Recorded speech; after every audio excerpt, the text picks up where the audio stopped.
ODD-TV. So, on January 3rd, 2018, there was a major malfunction on what's called the International Space Station.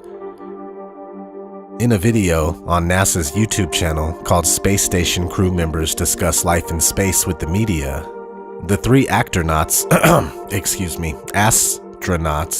all disappear simultaneously while the background layer of the ISS remains intact.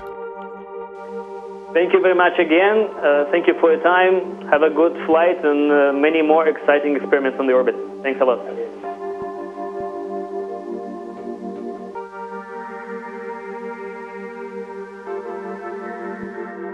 Station, this is Houston ACR. That concludes the event. When you look at this thing, this, and the actors, they are the only things that mess up. Watch closely.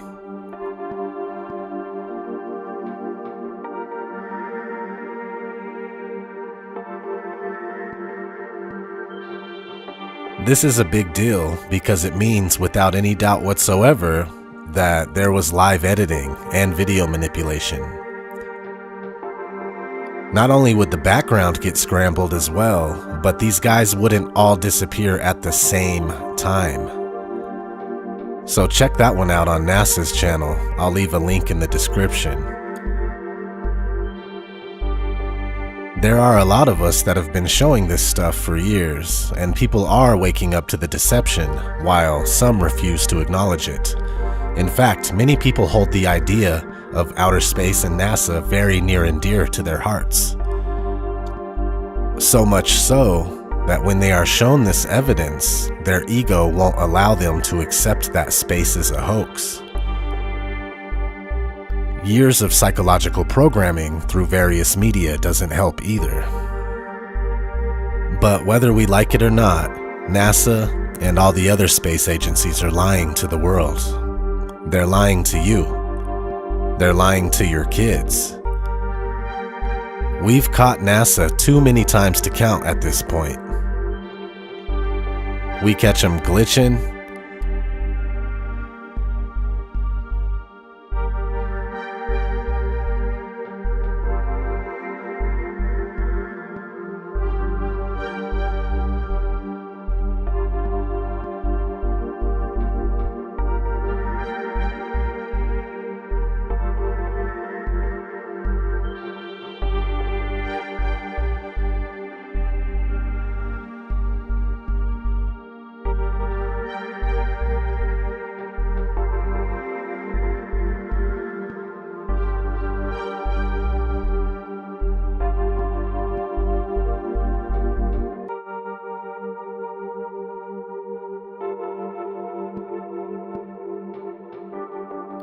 There's this one video where the actor is going around a corner and he is faded out before making it completely out of the viewer's sight.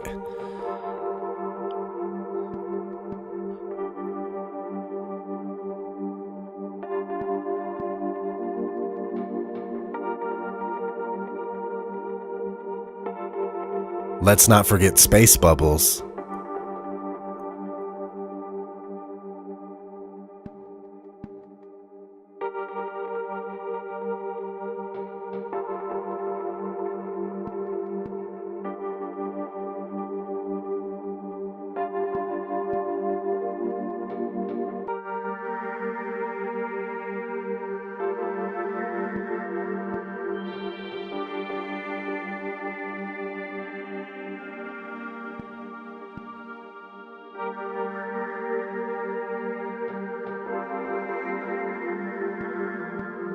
Dave Williams about to move out of the Quest airlock. Those particles that you see emanating from the airlock is said by the EVA officer Paul Baim in Mission Control to be particles of water from the crew's sublimators on their spacesuits. There you go. Come up a little bit there. Okay.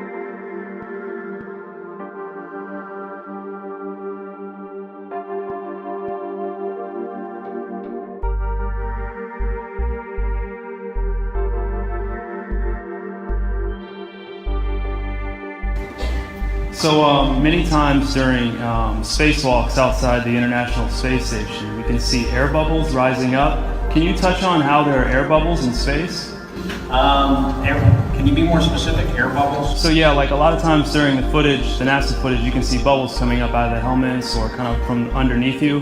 How do you explain bubbles in space? Yeah, I'm not sure exactly what you're talking about. Oh, and it just happens that actors train in an underwater tank.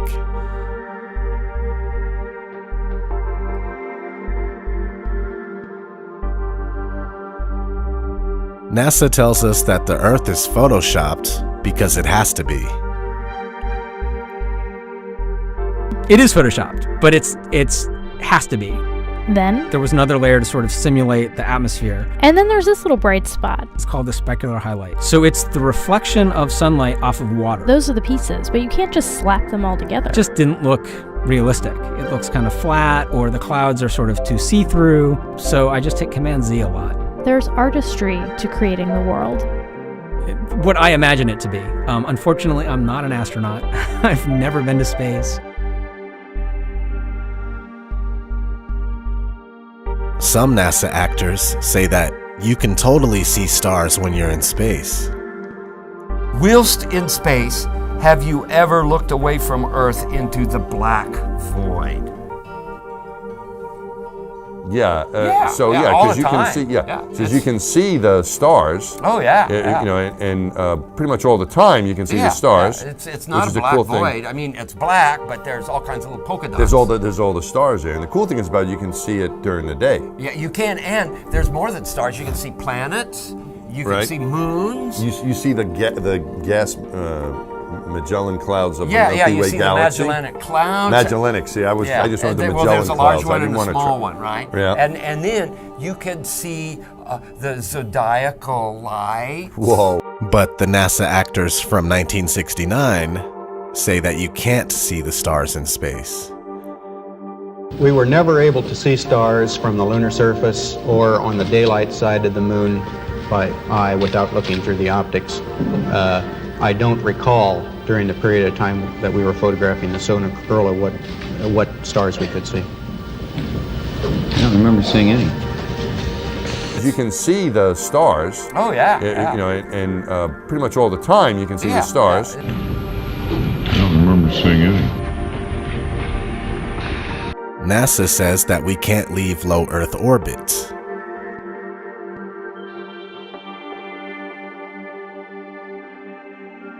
Right now, we only can fly in Earth orbit. That's the farthest that we can go. The kinds of technologies that we're testing out on Space Station are definitely helping us with our goals of going beyond low Earth orbit.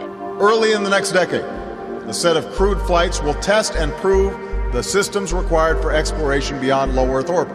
And this is really the beginning, I think, of human beings leaving low Earth orbit. One thing I really want your generation to embrace is that the Earth is a closed system.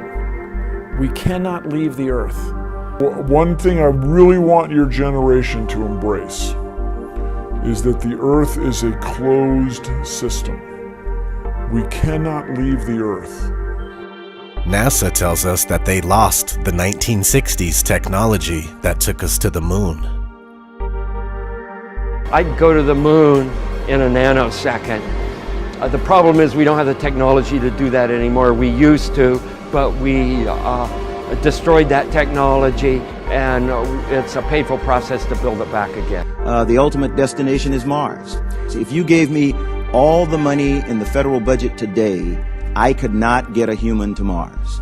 I think that what you're doing is taking a shot in the dark. You have no way of knowing if any commercial entity will ever be able to put a man in orbit, no matter how much money you throw at them. What you're doing is you're taking NASA's manned space program and making it a faith-based initiative. I yield the rest of my time. NASA also says that they lost the telemetry data for the moon missions. I haven't seen anything that indicates the telemetry data is even in existence, and as I said, even if we had it, we don't have the machines to play it back. Unfortunately, I'm afraid I can't really give you much of a clue as to where this data ended up and whether it still exists or not. Speaking of fabricated moon missions, we as humanity have been being systematically brainwashed to accept the moon landing when they finally did fake it. For instance, in 1902, the very first sci-fi movie ever made came out. It was called A Trip to the Moon.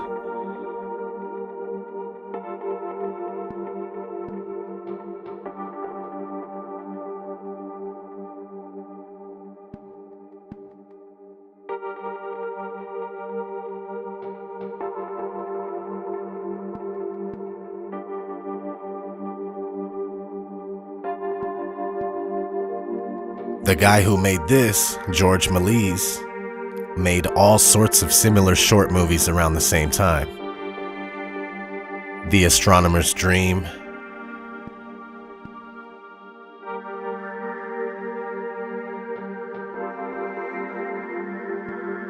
Impossible Voyage,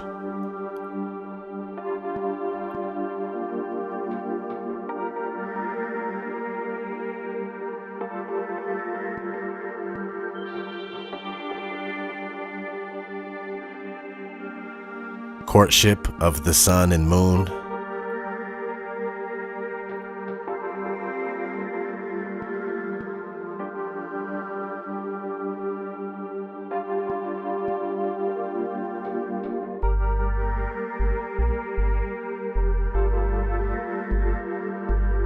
Conquest of the Pole, the North Pole that is.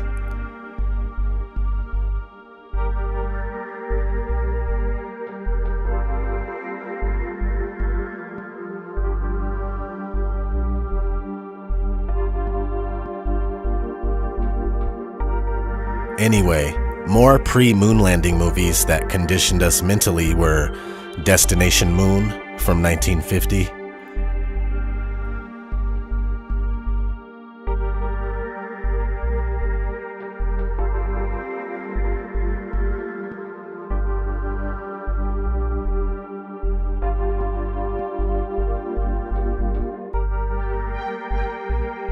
(1955) Conquest of Space,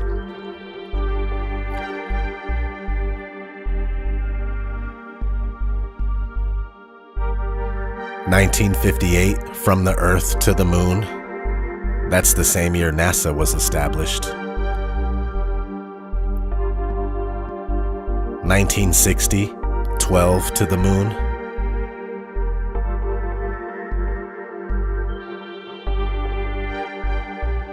Then, in 1962, JFK gave his famous "We choose to go to the moon" speech. We choose to go to the moon. We choose to go to the moon in this decade and do the other things. Followed by more mental conditioning in First Men in the Moon, 1964.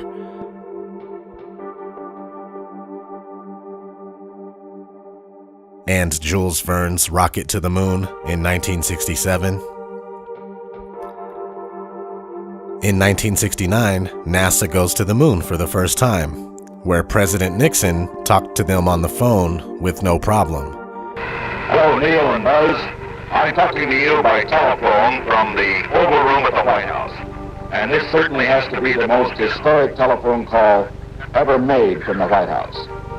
I just can't tell you how proud we all are of what you have done. For every American, this has to be the proudest day of our lives. Only there is a problem. Nixon would not have been able to talk to them because the moon is supposedly 238,000 miles away. From then on, most of the world believes that NASA really goes to a place called outer space, and anyone that disagrees is an ignorant conspiracy nut lacking in education. It's not all their fault though. The propaganda is rampant. In 1981, MTV launches and does their first broadcast with the use of NASA imagery. 7, 6, 5, 4. We've gone for main engine start. We have main engine start.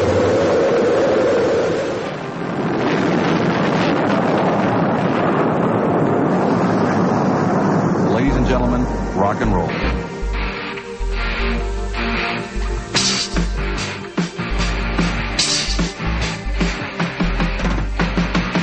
MTV even uses an astronaut on the moon as the logo for movies.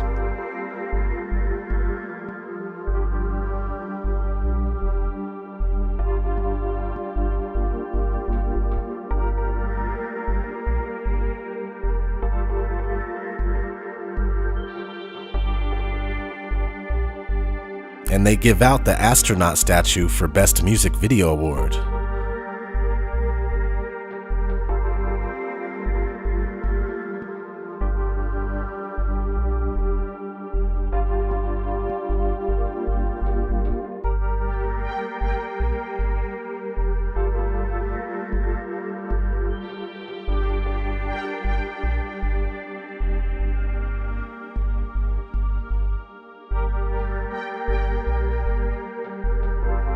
This is because MTV is ran by Freemasons.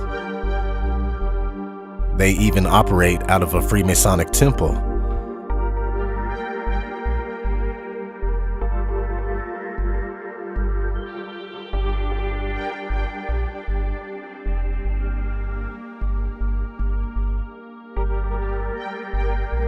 You see, NASA is also a Masonic entity. Most, if not all, NASA astronauts belong to a lodge, like our buddy Buzz Aldrin here. Freemasons are just drudges in the grand scheme of things. They do a lot of grunt work for the Grand Deception and the New World Order. Freemasonry is a Jewish establishment whose history, grades, official appointments, passwords, and explanations are Jewish from beginning to end. Isaac Wise. Also, I'm not saying that all Freemasons are bad or in on any conspiracy. There are certain lodges and certain individuals and families that are privy to the teachings of the mystery schools because of their social status. It's not for your average Freemason that joined the local lodge down the street. Anyway, back to Buzz Aldrin. This guy has lived his whole life being a puppet for a more sinister power. He is still 100% under oath to obey today. Here he is at some fashion show with Bill Nye. Looking good, Buzz, looking good.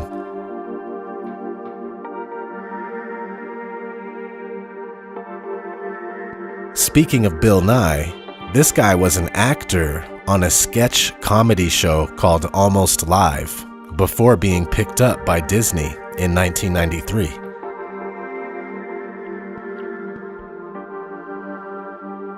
We all love Disney, right? Well, Disney, with the 666 in his logo, has a special club at Disneyland called Club 33. And if that wasn't enough, Walt Disney helped found NASA along with Wernher von Braun, L. Ron Hubbard, and Jack Parsons.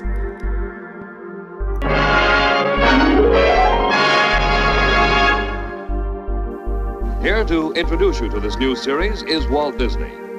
In our modern world, everywhere we look, we see the influence science has upon our daily lives. Discoveries that were miracles a few short years ago are accepted as commonplace today. Many of the things that seem impossible now will become realities tomorrow. To this day, our minds are under attack constantly by these parasites. We are submerged in a sea of programming and brainwashing to believe in things that have not and cannot be proven. They want us to believe that Earth is the result of an accidental Big Bang that gave way to life of single-celled organisms that eventually turned into fish, then amphibians, then monkeys, and then us.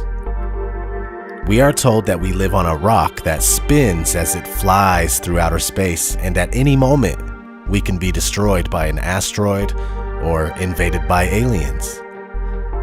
They say that one day the sun will die out and all of this is over. Well, gee, if that doesn't make you feel special, then I don't know what will. Question everything, because everything you think you know is wrong. This has been ODD TV. Until next time, everyone. Fly me to the moon, let me play among the stars, and let me see what spring is like on Jupiter and Mars. In other words,